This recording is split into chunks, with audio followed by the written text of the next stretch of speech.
one guy, and then there was a film crew of 4 people at the end of it.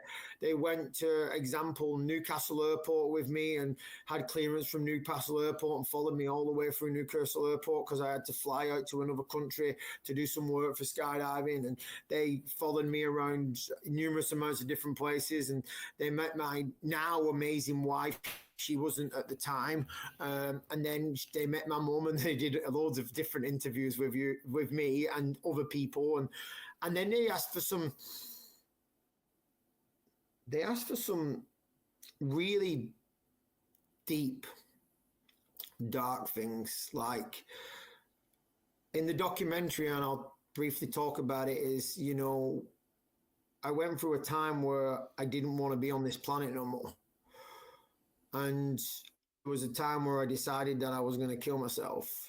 And there was a time there where I didn't want to be here. And there was, in reality, when I actually decided that I didn't want to be here no more, I actually started to drive the car off the side of a cliff in Portugal. And I was about 500-600 yards away from the edge of the cliff when the phone rang, and I had a choice at that time. You know, I could either press the red button and keep driving off the edge of the cliff, or I could press the green button and see who was on the end of it. And when I pressed the green button, for some reason, I don't know what that reason was at the time, and I can't ever tell you what that reason was. There was just something inside of me said, push green. It was my business partner on the end of the phone, and all he said was, "How are you doing, big man?" And that was it, you know, and it just broke the pattern. And when I did the BBC documentary, they took me back to a cliff and they made me sit in the car about 50 or 60 yards away from the cliff. Now, that was challenging. That was very challenging. And then they got me to stand on a cliff edge about 20 yards away from it, you know, out of the car, looking out to sea.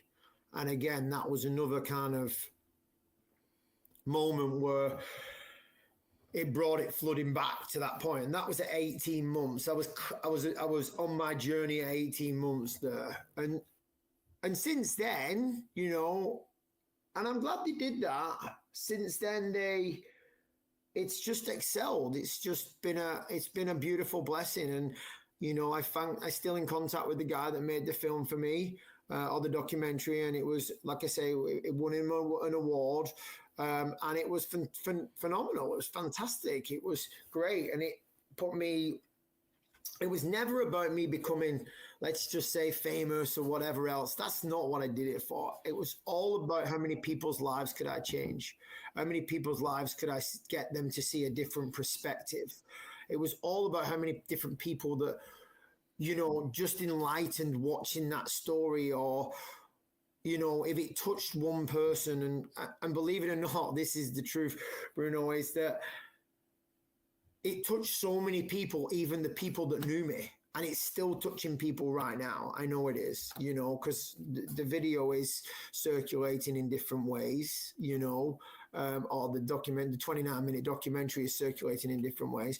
And during the documentary as well, just to let you know, I helped 2 ladies.